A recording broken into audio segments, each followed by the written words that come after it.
Most business owners are using AI for basic tasks like emails. The ones that are getting ahead, they're using it to transform how they work. I'm Tania Gomez. 6 months ago, I didn't know the difference between ChatGPT and a chatbot. Now I'm learning from AI experts, testing tools in real businesses, and sharing everything that works. Because AI won't replace you, but someone using AI will. This is the AI Apprentice. Join our free community of practice at providercollective.com.au, where hundreds of business owners are learning together. We start as AI apprentices, but we leave as masters. Let's get into it. Welcome to the AI Apprentice. My name is Tania Gomez, and today I'm joined by Christopher Lapa. Thanks for having me. You used your whole name that time. Did you hear that? You're in trouble. I know, right? Already. Let's talk about childcare. So, Chris, before we get started, tell us a little bit about your business and how you help businesses with both marketing and AI. So in essence, a growth consultant, but really covering marketing. So helping them with their marketing strategies, executing on some of those marketing activities, so paid ads or other things, website updates, whatever, SEO, etc. By virtue, we end up in the sales conversation. So looking at businesses' sales process and what they do actually follow up with the leads, or do they do that at all? And so once they get the marketing inquiries, what are they doing with them? Do they have a process, and can we do better? And then sort of look at what happens after the fact or during, which then leads us into operations, the systems, the platforms. And then, because I'm kind of savvy enough, I know a bit about AI, and so we end up having conversations around AI adoption and kind of just shooting the breeze a little bit and seeing if we can find a place that we can avoid the noise and just find a solution with AI, something to streamline their business. So basic efficiencies and profit finding. And what's your experience in marketing? 12 plus years. Did the degree, went to the US, studied social media advertising, fell in love with agencies over there when I went for a tour at Leo Burnett, one of the big advertising agencies, the Madison Avenue era sort of stuff. Then went into corporate, worked for Nine, worked for Southern Cross Oz Stereo, then went into agency land and started with supporting mum and pop kind of businesses, the small sole traders, and then worked with some of the bigger brands, BMW and Lexus and a bunch of other names. So yeah, and then the last couple of years been specialised in the disability aged care sector. So yeah, I'd say I've consulted a couple of hundred clients at least, if not more, around a bunch of marketing activities. So did a lot hands-on, so have built and sent email marketing campaigns and social media campaigns and Google Ads campaigns and written website copy and built websites and stuff. But my niche is really around that conduit between the experts at doing all of those activities. There's plenty of guys and girls better than me at that stuff, and supporting the businesses. So yeah, being an outsourced CMO nowadays. Yeah, wonderful.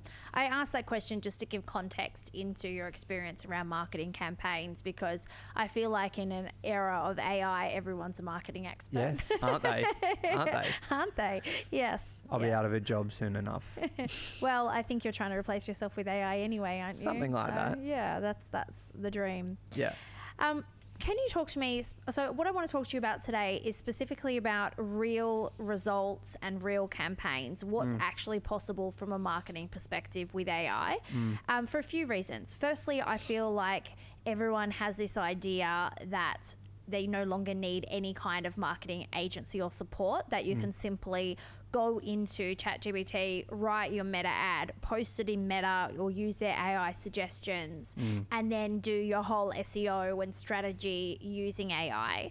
And maybe it's possible, I'm not sure, but the skepticism in me tells me that if you've been doing this for 12 years, the result that you get is going to be more superior. So I guess, how do you blend the two? How do you blend your marketing experience where using AI as a tool? And yeah, let's start there. I just want to start with a very obvious analogy. Just because you can ask ChatGPT how to drive a race car and you get the keys to a Ferrari doesn't mean you can race around the track and beat the guys that have been doing it for a lifetime. And that analogy stands with any sector, any finance, any sort of knowledge-based work. There's a lot of intuition that comes with what we do. So I'm not fearful, I'm not scared, I'm not naive to what's coming. But yeah, I don't think we're in the age just yet where we're fully replaced and redundant at all. But I'm excited to explore and talk about it. So I think AI is certainly making access to information better. But you still need to know what questions to ask. You still need to know what you're trying to achieve, who you're trying to talk to, and then being able to manage it ongoing. So I guess we can start with a couple of examples if you want. So for example, if you say to ChatGPT, how do I build a Facebook ads campaign? It'll give you a good kind of overview based on data out there. But it may not ask you what are you trying to achieve or who are you trying to talk to. So it'll give you some generic information. Maybe you're smart enough to give it some information on who you're talking to and what you think they want. A lot of business owners actually think about their business and their product first, which still is the wrong thing to do. So they need to reposition the way they look at things. So marketing people or growth advisors have a different way at looking at things, and they always look from the customer first. Maybe they learn that. Then they've built a really clever plan with ChatGPT, and they go in and they've been taught that Meta has these AI suggestions, and you can click a button.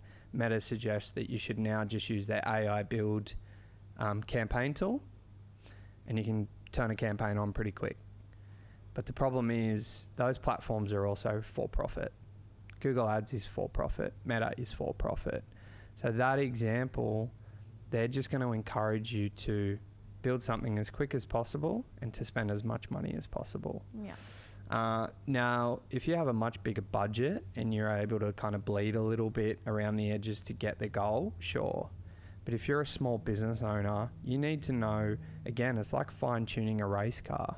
You need to know every single little thing that you can do, every turn, any screw, any twist, any dial that you can maneuver to make things work better. And then still is a level of intuition needed. I can keep going if you want. Keep going. Google, for example, has AI suggestions or recommendations, and I actually have clients ring me daily. Not daily, I shouldn't say, but quite often, and say, Chris, I've had a look at our Google Ads account and there's a bunch of recommendations. Our optimization score's at 65%. And that is a negative trigger in their mind. They're like, why are our campaigns that Chris is running not at 100%? And it's because, again, these platforms want you to kind of open it up as much as possible. And again, I look at Google's keyword matching, for example, and they've now rolled out AI matching or whatever it's called, which is now just sending things back to broad match, which is starting to bleed money really quick on budgets. So you can go to ChatGPT and you can ask these things, but there still has to be this level of intuition. And so again, if you go and learn how to drive a Ferrari online and then you try and drive it and you might fluke a lap, but to fine tune that and to keep doing it time and time again just takes time on the tools and experience. So just be careful is all I'm saying. Like, definitely build a strategy and know about it, but I'd still think you need to at least double check it with someone like me. Yeah, I think that's good advice. How do you use AI for tasks yourself? Things like ad copy, design, analysis. Are there things that are safe to do? Are there things that should be avoided? Yes, safe to do. So let's start with things we do. So if we look at kind of marketing and break it down into a few key things, you've got copywriting, which is the words. You've got design, which is the visuals, so the videos or the photos. You've got optimization. So if you're running paid ads, there's the data analysis side of things. So AI can certainly help you on each of these. But again, I'll give you on another example of real world. If you take copywriting, for example, and you went to a copywriter who knew nothing about your business and asked them to write copy for you straight off the bat without giving them any context, 99% of the time they're just going to say, before I do that, I just need to ask you a few questions. And so when it comes to leveraging AI for better marketing or better advertising or whatever, is it needs context. So again, I'm not foolish to think that we are needed everywhere all the time now as consultants. Copywriters are needed less, so are designers, so are strategists, so are everyone. But garbage in, garbage out. And if you're not giving it the right context, you're starting off on the wrong foot.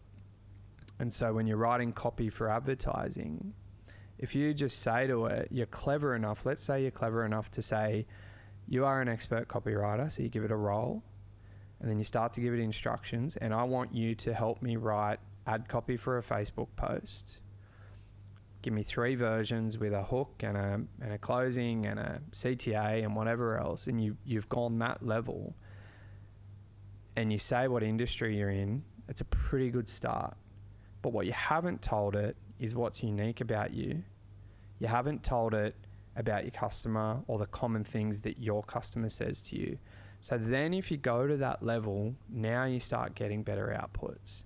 So yes, you can use them, but if nothing else, go and learn how to do better prompting. Go and learn how to give better context. I use a framework called RICE, which is role, instructions, context, constraints, and evaluation. So if you're using these platforms and these systems like copywriting, and that's what we do, we will take a client's information, what's unique about them, and we steer that conversation. Now, I am building a platform, and hopefully we release it soon enough, that will guide people through that journey. And so I'm excited about that because I haven't seen anything else out there. ChatGPT is decent at it, but it doesn't know where to start. And so if you start on the wrong foot, it's going to take you down the wrong journey. So it is all about those frameworks. So you can use it for copywriting, give it a lot of information. You can use it for design. In the NDIS, I still don't really advocate for AI design in terms of, going into ChatGPT and asking for a disability photo of a kid with Down syndrome painting, because it's clearly AI, and the industry will absolutely shit on you for doing it. And that's the other thing. Just because you can do it doesn't mean you should. If I ever tried to run AI designs for my clients of something out of ChatGPT, it would just get shit on because it's not authentic. Yeah. So again, just because you can do it doesn't mean you should. But it is also getting better every day. It is. Yeah. And it also depends, like the right tool. So maybe not ChatGPT, but there's a lot of AI in Canva now that might do a semi-decent job, or Nano Banana or any of those other tools. The thing I would say, for example, for any industry, but for disability, if we talk specifically for a moment, where I haven't seen it work yet, but it will get better soon, is if you give it your own content, real photos of participants or your team, then ask the AI to leverage those as a foundation. Yeah. Big tick. Yeah. But if you just use stock images and then ask it to build on that, it's still fake. Yeah. Yeah, absolutely. Won't be received well.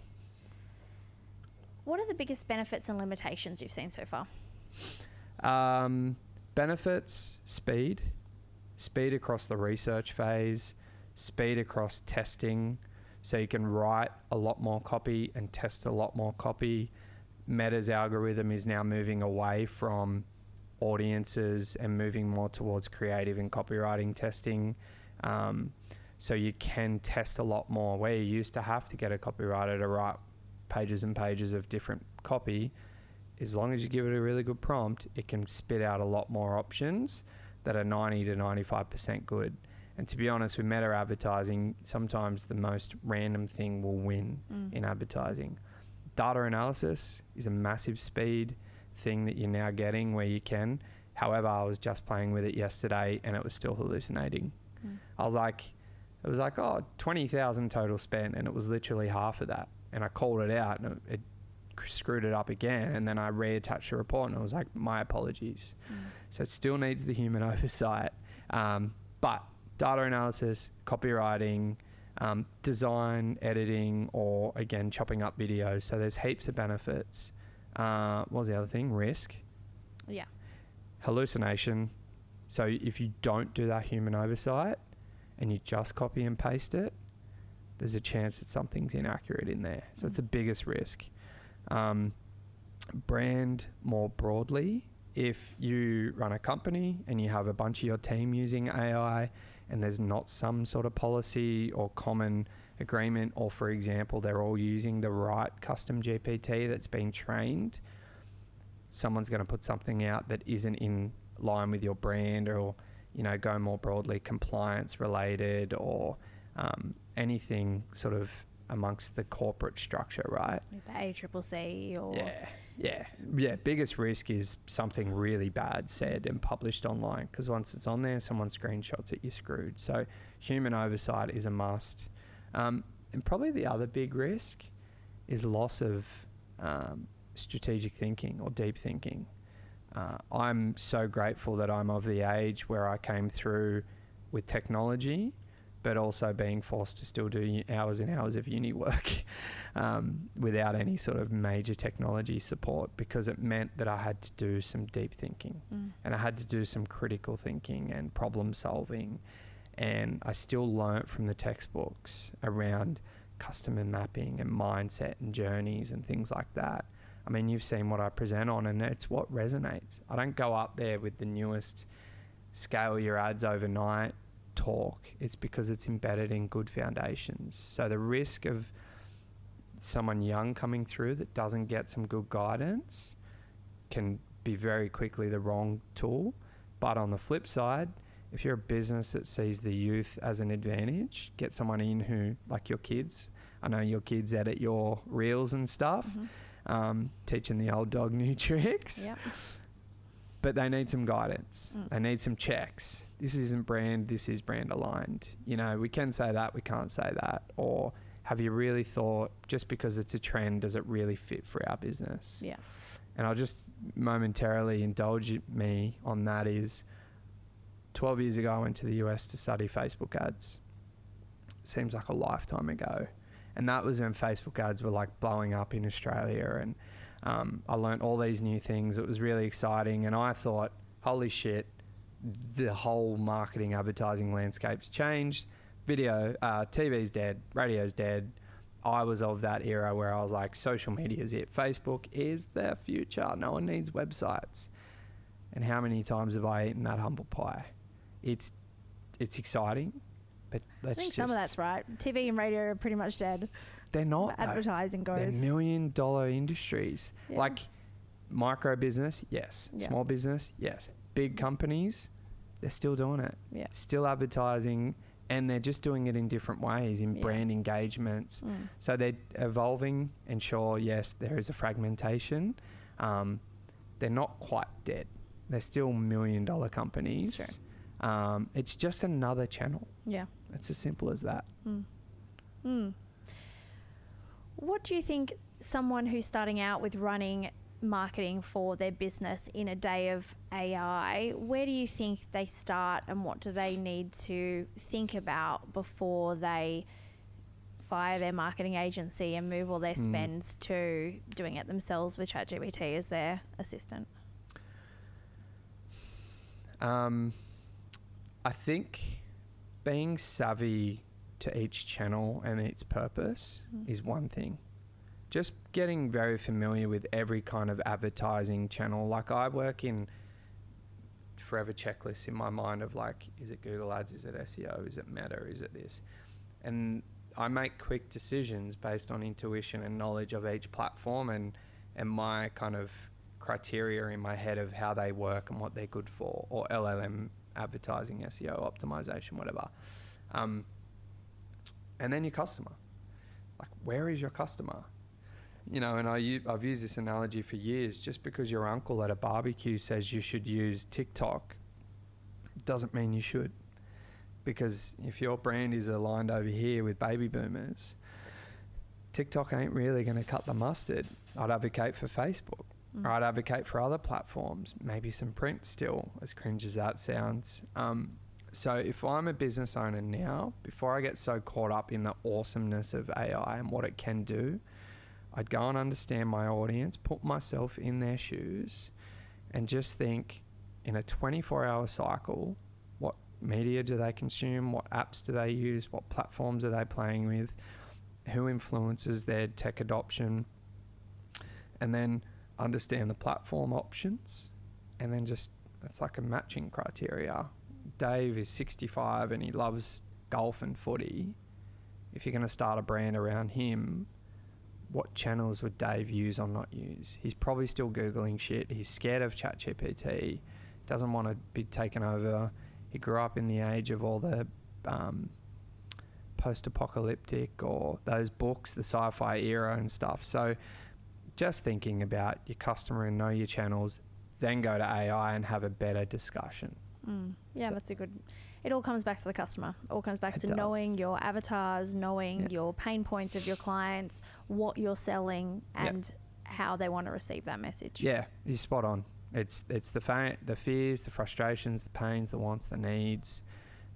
What do they want to go from, and where do they want to go to? They want to go from not being at a football game to buying tickets to the grand final. That's a marketing message in and of itself, and you can introduce that in so many ways. Or buying the next Audi trend when it's on special, whatever it is. Yeah. Is there anything else that we need to talk about today that we haven't already? Look, I think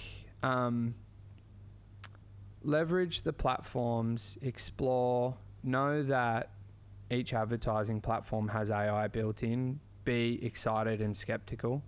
Like I said, Google Ads will encourage you to do all of these things.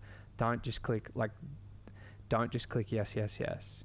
I've seen people come to me and say, I've been running my own Google Ads, and they've clicked all the auto recommendations, and it just completely, like, you can still beat the machine. I want people to know that, like, at this point in time, you still can beat the machine. If you're in a niche, like the NDIS, for example, Google's a multi-million-dollar business, billion-dollar business built on hundreds, if not thousands, millions of sectors, different types of advertising. A lot of it's e-commerce, right? And so when you go into your little NDIS niche, there's so many things you've got to beat the machine on, because they're used to dealing in thousands and thousands of data points and spend. And when you've only got $1,000 spend, their auto recommendations may not be it. Yeah. And overlaid with that is, if you do try and beat the machine, know that it is a bit slower, but the real metrics matter. So 100 clicks at $2 a click versus $20 a click and 10 clicks, but they may be 10 very qualified clicks. And so volume isn't everything. You know, the big grand numbers, the big grand scale isn't everything. Like, in your advertising, you've got to, just like, I've got that picture of Happy Gilmore where he's like, take in the good energy, push out the bad. Like, you just got to listen to the noise, absorb it, adopt it, and contextualize it for your business and where you're at right now. And I think that's really important, because it doesn't matter how experienced or how much data AI has or how experienced your marketing agency is. As a business owner, you're always going to know your customer more, and you're going to know why you started this business, what problem you're solving. And you have to kind of take ownership over being the expert of the message and the positioning of your business. Can I just... I want to challenge you slightly on that thing. The idea that you know your customer better than anyone. If you do, if you've done the work to do it. And the other thing is, they may unconsciously know them in a way. A lot of people just start a business because that's what their dad did, or because they were told to go into a certain industry, or they worked in the mines for years, and so a natural transition was to be a sparky back home, or whatever the case is, right?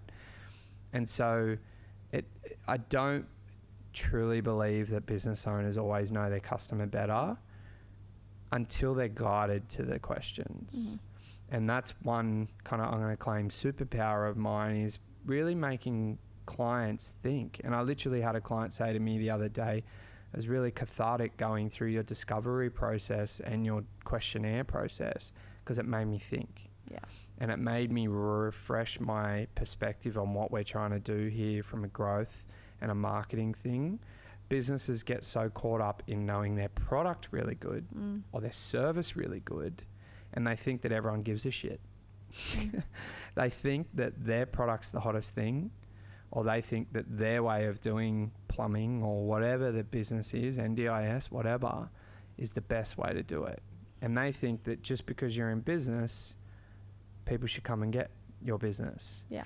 And so they can be guided to know their customer better. They don't always know. And the irony is a lot of the websites that come to us or marketings, it's generic because maybe they know their customer, but they haven't genuinely thought about them, and they haven't genuinely put them in the front seat, not the business owner. So I want to challenge that rhetoric, because I've heard it a lot. You're right in what you're saying, but yeah, I want to challenge that a little bit. Yeah. I think I've done so much work over the years of discovering personas, working out personas, developing products lines around different personas, that it's natural for me. Yeah. So maybe they know their business better, and then they have to figure out how to send that message in a way it's going to be received and spin that bit a little bit. And make it exciting. Make it exciting, yeah, if possible. If someone wants to reach out to you to talk about how you can help them, what's the best way to get in touch? You can head to thegrowthacademy.com.au or find me on LinkedIn. That's where I'm most active. I've got a Instagram as well, but head to me on LinkedIn and shoot me a message. Christopher Larper. Yes, Christopher Larper. Thanks so much for joining me today, Thanks, Chris. TJ. Appreciate it. In 30 minutes, you just learned what most business owners will spend months trying to figure out on their own. Want to keep that momentum going? Join our free AI Apprentice community at providercollective.com.au. Hundreds of business owners testing tools and sharing real wins. Come and be an AI apprentice with me. Let's become masters together. I'll see you next week, or better yet, I'll see you inside the community today.